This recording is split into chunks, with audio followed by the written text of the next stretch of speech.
naquela seta em preto, o total de casos de SRAG notificados na semana 14, até a semana 15 do ano passado. É aquela pontinha da seta.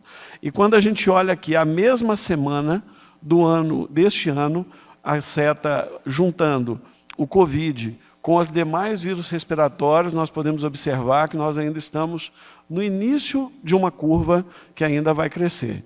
São 424 casos confirmados para COVID. Pode passar?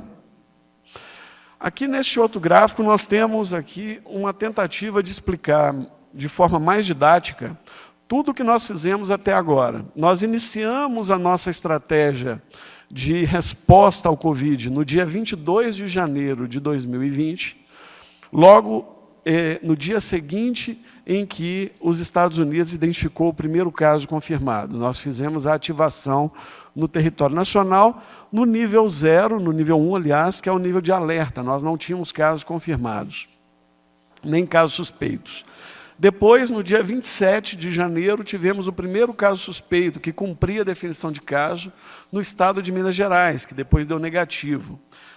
E depois, no dia 30, a Organização Mundial da Saúde declara emergência internacional, e nós tivemos no dia 9, a chegada da operação Regresso no Brasil, ali em Goiânia, na base aérea. Então, fizemos todas essas etapas, preparando o país para uma situação de maior intensidade. Então, ali embaixo, nas fases epidêmicas, nós temos a preparação e a identificação.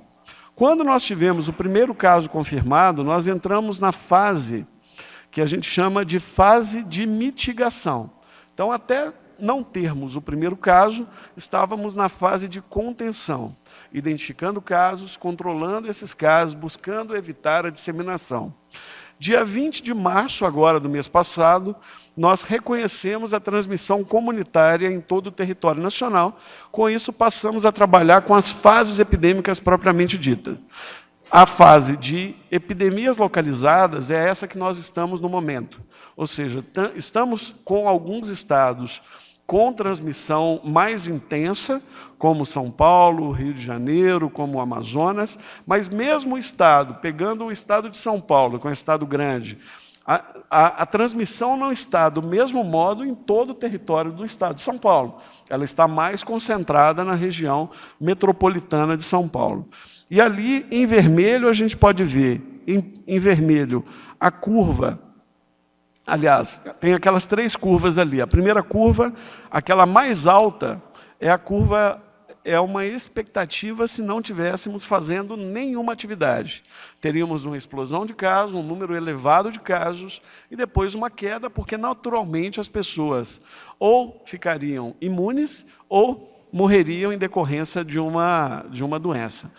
Fazendo alguma medida, e como nós não temos um tratamento específico, não temos uma vacina específica, a medida de distanciamento social ampliado, seletivo, que é esta medida em que você separa alguns segmentos da sociedade, você vai ter um impacto na curva, ela vai reduzir, mas ela vai reduzir com uma intensidade mediana.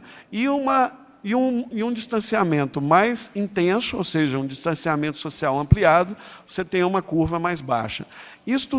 Essas são medidas adotadas exclusivamente em situações em que nós temos uma transmissão comunitária mais intensa, não sendo indicada, não se esperando para locais que não tenham nenhum caso confirmado. Então, a gente vem falando isso, orientando os gestores municipais que devem se preparar, devem organizar os seus leitos, organizar a sua estrutura de assistência, visando, obviamente, aproveitar este momento em que nós estamos com uma redução de demandas nos pronto-atendimentos e também nas unidades eletivas, dada a adiação, a postergação das cirurgias e procedimentos seletivos. Este é o momento de montar os leitos, se organizar para implementar medidas, esperando a fase de maior intensidade de transmissão. Pode passar o próximo? Basicamente é isso, secretário. Bom dia. Muito obrigado, secretário. Neste momento, abriremos para 2 perguntas. Primeira pergunta, Luciana Verdolim, Jovem Pan.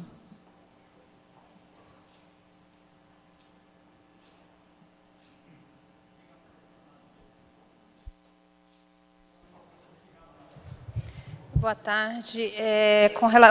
Ao secretário Wanderson, aqui no DF a gente está com uma transmissão, se considerar o número de habitantes grande demais, já dá para dizer isso. No final de semana, o movimento na cidade foi assim, em comparação com os finais de semana anteriores, foi muito mais agitado, teve futebol, teve cerveja em posto de gasolina, em bar. A gente não está fazendo o dever de casa, o DF mostra aí como que a gente pode ter um problema se não continuar com o isolamento? Olha, nós estamos aqui no Distrito Federal, comparativamente com o total da população de São Paulo e dos outros estados, com uma incidência, um coeficiente de incidência mais elevado. Nas próximas coletivas, nós vamos trazer as informações comparando as regiões metropolitanas. Isso vai deixar um pouquinho mais claro esta ocorrência, ou a frequência de casos em comparação com a proporção de população de cada local. É fato, eu sou um cidadão do Distrito Federal, eu moro aqui, eu tenho visto que as pessoas estão saindo mais. Esperamos que as pessoas compreendam a necessidade do afastamento, né, social. Isso é temporário, isso não é permanente. O governo do Distrito Federal, ele que é responsável pelas instruções à sociedade local, então o que a gente fala é que as pessoas devem seguir as orientações das autoridades de saúde competentes do seu estado, do seu município. E nós pedimos a essas autoridades que façam análise diária de risco baseado no perfil epidemiológico, porque nós não temos como ficar monitorando diariamente o leito ocupado.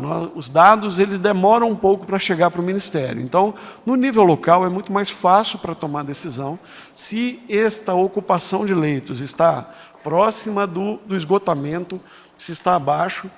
Eu creio que aqui no Distrito Federal, diferente de Manaus, por exemplo, que tem vivido um período mais complexo do que a gente tem vivido em Brasília, Brasília tem um bom plano de preparação, está seguindo este plano, está atenta a esta realidade local, e eu tenho certeza que a população de Brasília aderiu muito mais do que a gente imagina.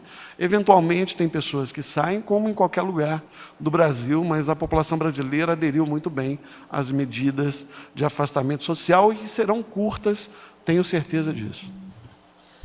Última pergunta, Isabela Camargo, Globo News. Olá, boa tarde. Vou tentar fazer duas perguntas, mas elas são breves. Na sexta-feira, o governo tinha anunciado que hoje sairia o calendário para o pagamento do auxílio emergencial. Gostaria de saber por que o anúncio não foi feito e se há uma nova perspectiva, o que a gente pode dizer para as pessoas que estão aguardando este pagamento. E para o Ministério da Saúde, uma pergunta mais específica sobre isolamento social. As perspectivas todas do Ministério estão batendo até agora. A perspectiva é que abril fosse um mês com a explosão dos casos. O que pode acontecer se, de fato, mudar o entendimento sobre isolamento social? Obrigada. O calendário, o Ministério da Cidadania e a Caixa Econômica, elas estão trabalhando nisso. Nós esperamos ter uma notícia breve sobre isso aqui. Quanto à questão do isolamento, tá bom. Por favor, porque eu me distraí.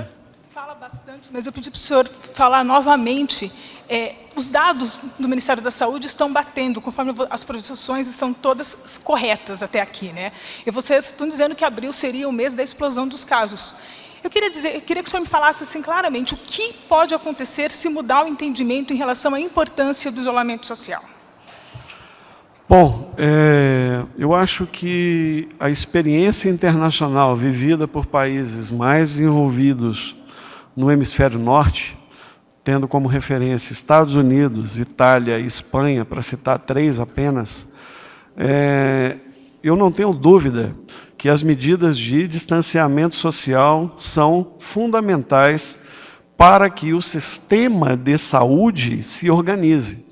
O distanciamento social não é para impedir a transmissão. Equivoca-se quem acha que seja para isso. Distanciamento social, o paciente é o sistema de saúde, não é a pessoa. A gente vai continuar tendo surtos agregados de casos localizados em algumas unidades. Agora, fazer uma transição direta, sem termos os condicionantes de saúde, quais são? Equipamentos de proteção individual, como você mesmo está usando.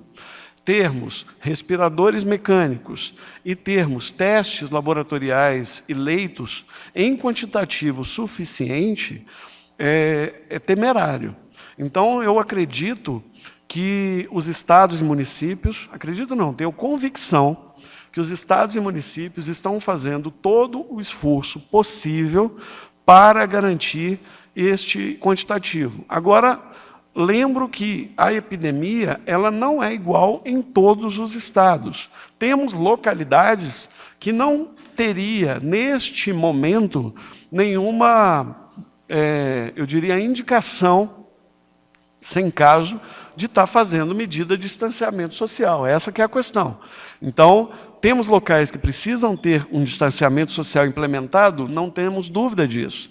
Tem locais que precisam ter uma estratégia diferenciada de distanciamento social? Não tenho dúvida disso. Para isso, nós publicamos hoje o boletim epidemiológico explicando a diferença entre distanciamento social ampliado, distanciamento social seletivo e bloqueio total, que é o lockdown.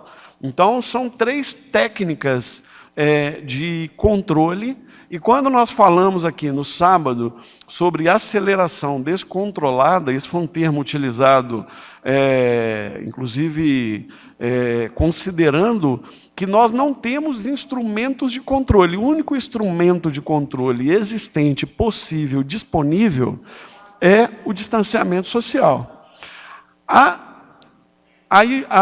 teoria de distanciamento social seletivo, em que eu abro o sistema para que populações jovens possam transitar, se infectar e criar com isto uma imunidade de rebanho, em teoria, ela é razoável, ela não tem problema do ponto de vista metodológico, desde que tivéssemos leitos, respiradores, equipamentos de proteção suficientes para que os profissionais pudessem trabalhar com segurança, que a população que vai se acidentar por um acidente de trânsito e ter outras consequências possa ser atendida e ter um leito disponível, bem como a gente possa ter testes para que os profissionais dos diversos setores da economia possam retornar ao seu trabalho com segurança e não infectando aquele próprio que ele está servindo, que é o cliente, um consumidor.